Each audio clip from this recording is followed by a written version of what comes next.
Hi friends, welcome back to my channel Mampi's ব্লগে। অনেকদিন পর আমি বড় ব্লগ আপলোড করলাম। তো আজ হচ্ছে জন্মাষ্টমীর দিন সকাল থেকে আমি ব্লগটা স্টার্ট করেছি। জন্মাষ্টমীর দিন আমাদের বাড়িতে খুব বড় করে একটা অনুষ্ঠান হয় না, তবুও যতটা পারে নিয়ম অনুযায়ী আমার মা গপুকে সব আয়োজন করে দেয়। প্রতি বছরের মতো এবছরও গপু সোনার কিছু কিছু দায়িত্ব আমি নিয়েছি। আমি বেশি কিছু দায়িত্ব নিতে পারি না, তবুও যতটা পারি চেষ্টা করি। এই গাছটাকে কি তোমরা চিনতে পারছো? আমরা কিন্তু প্রত্যেকটা ফুলের মালাতে এই গাছের পাতাটা ব্যবহার করে থাকি। আমরা এটাকে এখানে ঝাউ পাতা বলি। তোমরা কি বলো সেটা অবশ্যই কমেন্ট করে জানাও। আর হ্যাঁ, এই গাছটার আসল নাম কি তোমরা যদি কেউ জেনে থাকো তাহলে অবশ্যই আমাকে কমেন্ট করে জানাও, কারণ এই গাছের পাতাটা সম্পর্কে কোনো কিছুই আমার জানা। আর এখানে দেখো আমি ফুলের মালা গাচ্ছি। খুব ভালো একটা পারি না, তবুও যতটা পারি আমি চেষ্টা করি। তো তোমরা আমাকে কমেন্ট করে জানাও আমার ফুলের মালাগুলো কেমন হয়েছে।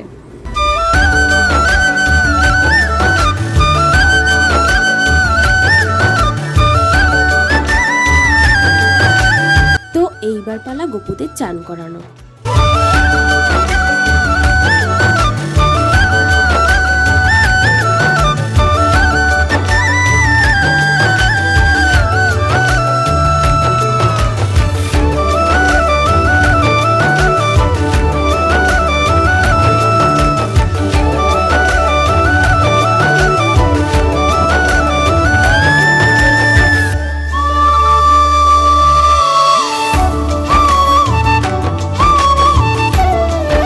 আর এখানে দেখো গপু সোনাদের আমি জামা পরিয়ে সুন্দর করে সাজিয়ে রেডি করে দিচ্ছি।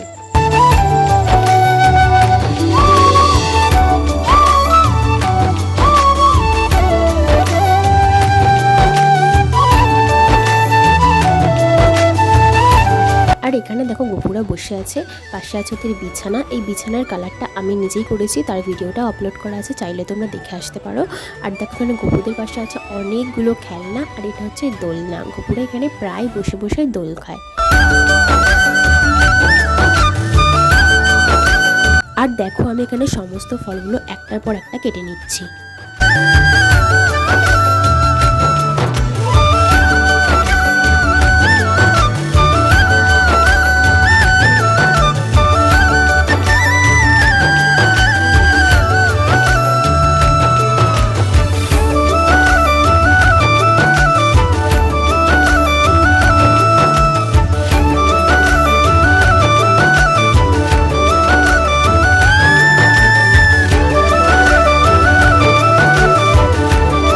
এখানে দেখো ঠাকুরদের ভোগ দেওয়ার জন্য আয়োজন করা হচ্ছিল।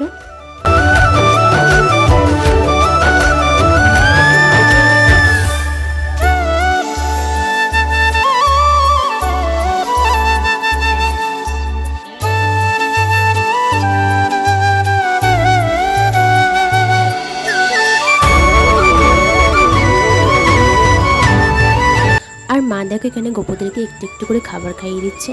এই মুহূর্তটা কিন্তু খুবই সুন্দর লাগছিল আমার দেখতে। খাবার খাওয়ানোর সাথে সাথে কিন্তু মা গপুদের সাথে অনেক গল্পও করছিল, অনেক কথাও বলছিল, সেটা দেখে আমার আরও ভালো লাগছিল। আর দেখো তোমরা ভিডিওতে দেখতেই পাবে মা কিছু একটা মুখে বলছে, যেন মনে হচ্ছে একটা ছোট্ট শিশুকে যেভাবে বলে বলে খাওয়ানো হয় ঠিক সেইভাবেই মা খাওয়াচ্ছিল। আসলে আমরা সকলেই জানি যে আমরা গপুদের সত্যি অনেক ছোট্ট শিশুর মতো দেখি। আমিও অনেকবার গপুদের সাথে এইভাবে বাচ্চাপোনার মতো করে অনেক কথা বলে ফেলেছি নিজের অজান্তে। বলার পর তখন মনে হয় যে আমি একটা ছোট্ট বাচ্চার সাথে হয়তো কথা বলছি। এই ফিলিংসটাই এমন। কার কার সাথে এমনটা হয়েছে আমাকে অবশ্যই কমেন্ট করে জানাবে কিন্তু। আর দেখো এখানে গপুদের সামনে মা ভোগগুলো দিয়ে দিচ্ছে আর বলছে, নে তৃপ্তি করে খা।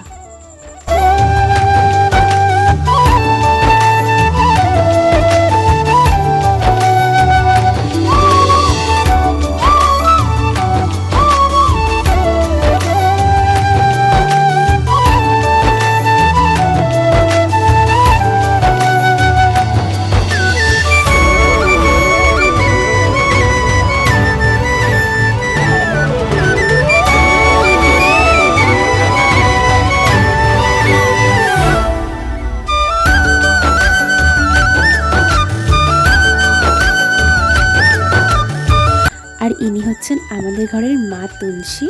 আর এখানে হচ্ছে আমাদের ঠাকুর স্থান, যেখানে আমাদের ছোট্ট একটা ঠাকুর মন্দির মতো আমরা তৈরি করে রেখেছি। আর নিচে বসে আছেন আমাদের দুই গপু সোনারা।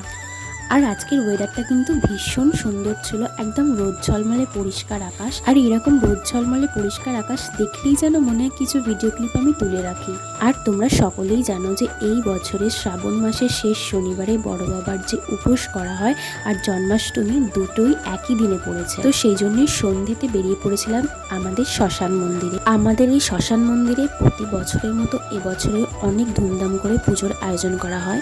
তো আমি খুব একটা ভালোভাবে ভিডিও শ্যুট করতে পারিনি, যেহেতু অনেক লোকের ভিড় ছিল।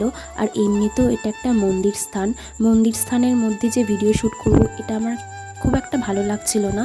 তো তবু যতটা পেরেছি ভিডিওটা শ্যুট করার চেষ্টা করেছি। তোমরা প্লিজ একটু অ্যাডজাস্ট করে দেখে নাও।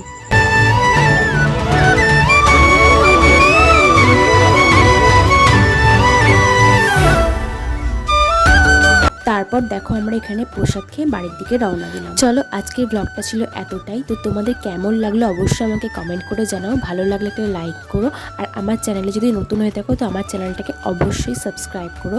চলো দেখা হচ্ছে নেক্সট কোনো ব্লগে। বাই।